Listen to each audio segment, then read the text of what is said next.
નમસ્તે વિદ્યાર્થી મિત્રો, આજે વાત કરીશું ધોરણ 7 અને વિષય વિજ્ઞાનના ચેપ્ટર નંબર 9 ગતિ અને સમયના સ્વાધ્યાયનું સંપૂર્ણ સોલ્યુશન કરીશું, જે તમને પરીક્ષાની અંદર ખૂબ ઉપયોગી નીવડશે. આ જવાબો તમે વિજ્ઞાનની નોટબુકમાં પણ લખી શકો છો. વિદ્યાર્થી મિત્રો, એ પહેલાં ચેનલની અંદર પ્રથમ વખત આવ્યા છો તો સબસ્ક્રાઇબનું બટન દબાવી બાજુમાં આપેલા બેલ આઇકન ઉપર મિત્રો ક્લિક કરી લાઇકનું બટન દબાવવાનું ભૂલશો નહીં. સ્વાધ્યાય પ્રશ્ન નંબર 1. નીચે આપેલી જે ગતિ છે તેનું સુરેખ ગતિ, વર્તુળમય ગતિ અથવા તો દોલન ગતિની અંદર વર્ગીકરણ કરો. તો દોડતી વખતે તમારા હાથની જે ગતિ છે તેને દોલન ગતિ કહીશું. સીધા રસ્તા ઉપર ગાડાને ખેંચી જતા બળદની ગતિ તો એને સુરેખ ગતિ કહીશું. ચીચવા ઉપર રહેલા બાળકની ગતિ તો તેને દોલન ગતિ કહેવાશે. વિદ્યુત ઘંટડીની હથોડીની ગતિ તો તેને દોલન ગતિ કહેવાશે. સીધા પુલ ઉપરથી પસાર થતી રેલગાડીની ગતિ તો તેને સુરેખ ગતિ કહેવાશે. પ્રશ્ન નંબર 2. નીચે આપેલા વિધાનો એટલે કે કથનો માટે કયા વિધાનો સાચા નથી? તો સમયનો મૂળભૂત એકમ તો સેકન્ડ છે. દરેક પદાર્થ અચળ ઝડપે ગતિ કરે છે. બે શહેરો વચ્ચેનું અંતર કિલોમીટરમાં માપવામાં આવે છે. આપેલા લોલકના આવર્તકાળ અચળ હોતા નથી. ટ્રેનની ઝડપ મીટર પ્રતિ હવર એટલે કે કલાકમાં મપાય છે. તો આની અંદર સાચા નથી એવા વિધાનો કયા છે? તો 2, 4 અને 5.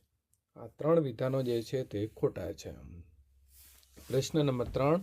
સાદું લોલક 20 દોલન પૂર્ણ કરવા માટે 32 સેકન્ડનો સમય લે છે. તો લોલકનો આવર્તકાળ કેટલો હોય? તો 20 દોલન પૂર્ણ કરવા માટે લાગતો સમય તો 32 સેકન્ડ. તો 1 દોલન પૂર્ણ કરવા માટે લાગતો સમય તો 32 સેકન્ડ ભાગ્યા 20 તો 16 ભાગ્યા 10 એટલે કે આપણે એના અડધા કરી દીધા તો અહીં 1.6 સેકન્ડ આવશે. તો 1 દોલન પૂર્ણ કરવા માટે લાગતો સમય એટલે કે આવર્તકાળ 1.6 સેકન્ડ. પ્રશ્ન નંબર 4. બે સ્ટેશન વચ્ચેનું અંતર 240 કિલોમીટર છે. ટ્રેનને આ અંતર કાપવા માટે 4 કલાક લાગે છે. તો આ ટ્રેનની ઝડપ શોધો. તો કાપેલું અંતર તો 240 કિલોમીટર, લાગતો સમય તો 4 કલાક. હવે ટ્રેનની ઝડપ તો કાપેલું કુલ અંતર ભાગ્યા લાગતો સમય તો 240 કિલોમીટર પ્રતિ ભાગ્યા 4 કલાક તો અહીં 60 કિલોમીટર પ્રતિ કલાક અંતર કાપશે. પ્રશ્ન નંબર 5. જ્યારે ઘડિયાળમાં 8:30 AM સમય હોય છે ત્યારે કારના ઓડોમીટરનું અવલોકન 57,321 કિલોમીટર દર્શાવે છે. જ્યારે 8:50 સમય હોય ત્યારે કારનો જે ઓડોમીટર છે તેનું અવલોકન 57,336 કિલોમીટર દર્શાવે છે. તો કારની ઝડપ તે સમયગાળાની અંદર કિલોમીટર પ્રતિ મિનિટ અને કિલોમીટર પ્રતિ કલાકમાં શોધો. તો પેલું તો કાપેલું અંતર તો અંતિમ વાંચન કેટલું હતું? 57,336 થી પ્રારંભિક વાંચન એટલે શરૂઆતનો જે ઓડોમીટર હતું તે 57,321. એટલે આપણને જે કિલોમીટર છે તે 15 કિલોમીટરનું કાર્ય અંતર કાપ્યું છે. હવે કાર્ય લીધેલો સમય જોઈ લઈએ. તો 8:30 થી 8:50 એટલે કે 20 મિનિટ. હવે આપણે ઝડપ શોધીશું. તો કાપેલું અંતર તો 15 કિલોમીટર, લીધેલો સમય તો 20 મિનિટ. તો વિદ્યાર્થી મિત્રો, અહીં 15 ગુણ્યા 3 એટલે કે 15 તરી 5 તરી 15 અને 5 ચોક 20. તો આપણને અહીં સમય મળે છે 3/4 કિલોમીટર પ્રતિ મિનિટ. હવે કારની ઝડપ શોધી લઈએ કિલોમીટર પ્રતિ કલાક.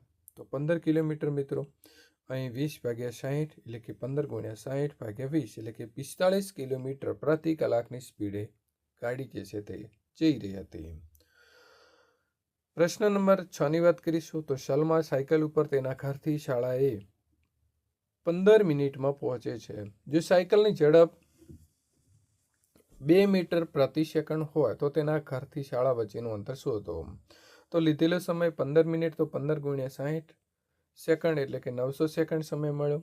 હવે સાયકલની ઝડપ શોધી લઈએ તો 2 મીટર પ્રતિ સેકન્ડ.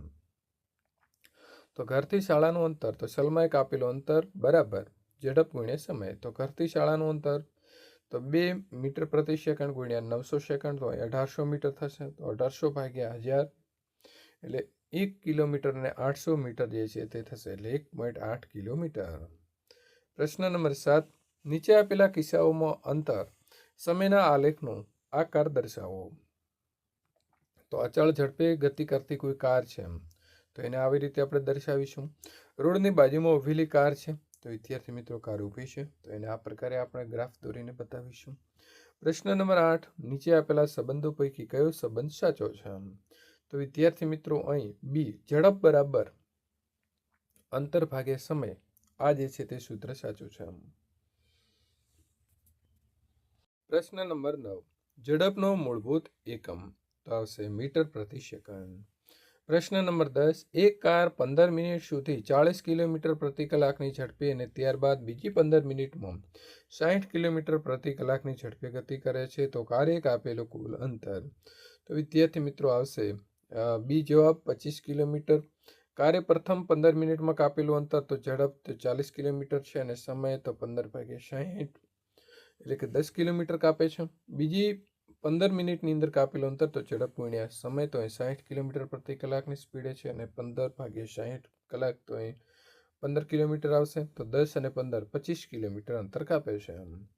પ્રશ્ન નંબર 11, જો આકૃતિ 13.1 અને આકૃતિ 13.2માં દર્શાવેલા બે ફોટોગ્રાફ 10 સેકન્ડના સમયગાળે લીધેલા છે, તો 100 મીટરના અંતરને 1 સેન્ટીમીટર વડે આ ફોટોગ્રાફમાં દર્શાવવામાં આવે તો વાદળી રંગની કારની ઝડપ શોધો. તો પાઠ્યપુસ્તકની આકૃતિ 13.1 અને 13.2 આપણે જોઈ લીધી. વાદળી કારના બે ફોટોગ્રાફનો અંતર માપતા 1 સેન્ટીમીટર છે. 1 સેન્ટીમીટર બરાબર 100 મીટર સ્કેલમાં આપ્યું છે. તો વાદળી કારે જે કાપેલું અંતર છે તે 100 મીટર છે. હવે બે ફોટોગ્રાફ 10 સેકન્ડના અંતરે લીધેલા છે, તો 10 સેકન્ડમાં કાપેલું અંતર 100 મીટર. તો વાદળી કારે 1 સેકન્ડમાં કાપેલું અંતર તો 100/10 બરાબર 10 મીટર પ્રતિ સેકન્ડ. તો વાદળી કાર જે છે તેને મિત્રો આપણને અહીં સ્પીડ મળે છે 10 મીટર પ્રતિ સેકન્ડ. પ્રશ્ન નંબર 12, નીચેની આકૃતિમાં બે વાહનો એ અને બી માટે અંતર સમયનો આલેખ દર્શાવે છે, તો તેમાંથી કયું વાહન વધુ ઝડપી ગતિ કરે છે? તો વિદ્યાર્થી મિત્રો અહીં આપણે સમય અને અંતર બંનેનો ગ્રાફ જોઈ લીધો. તો વાહન એની વધુ ઝડપી ગતિ કરે છે કારણ કે એક્સ અક્ષ ઉપર ટી એટલે કે સમય વાહન બી અને એ કાપેલા અંતર જાણવા માટે ટી આગળથી વાય અક્ષને સમાંતર રેખા દોરો. જેની ઊંચાઈ વધુ હોય તે વાહન ઝડપી હોય. તો અહીં આપણે જોઈએ તો એ છે તેની ગતિ વધારે જોવા મળે છે. પ્રશ્ન નંબર વિદ્યાર્થી મિત્રો 13, ટ્રકની ગતિ માટે આપેલા અંતર સમયના આલેખમાંથી કયો આલેખ દર્શાવે છે કે જે ટ્રક છે તેની ઝડપ અચળ નથી? તો આપણે અહીં બે જોયા, 1 અને 2, 3 અને 4. તો મિત્રો આલેખ 3 જે છે તે વક્રરેખા છે. આલેખ 3 એ ઝડપ અચળ નથી તેમ દર્શાવે છે. તો વિદ્યાર્થી મિત્રો આ પ્રકારના સોલ્યુશન મેળવવા માટે અહીં આપેલી એન્ડ સ્ક્રીન ઉપર ક્લિક કરી અને તમે સોલ્યુશન મેળવી શકો છો. ધોરણ 7 થી 12 સુધીના તમામ વિષયના સ્વાધ્યાય સોલ્યુશન, સ્વાધ્યાય પોથી સોલ્યુશન, પ્રોજેક્ટ બુક, વિદ્યાર્થી મિત્રો તમારી પ્રથમ અને દ્વિતીય પરીક્ષાના વાર્ષિક પરીક્ષાના પેપરો જે આવે છે તે પેપરોનું સોલ્યુશન સંપૂર્ણ વિગતો મેળવવા માટે ચેનલને હમણાં જ સબસ્ક્રાઇબ કરી તમારા મિત્રો સુધી આ વિડીયોને શેર કરવાનું ભૂલશો નહીં.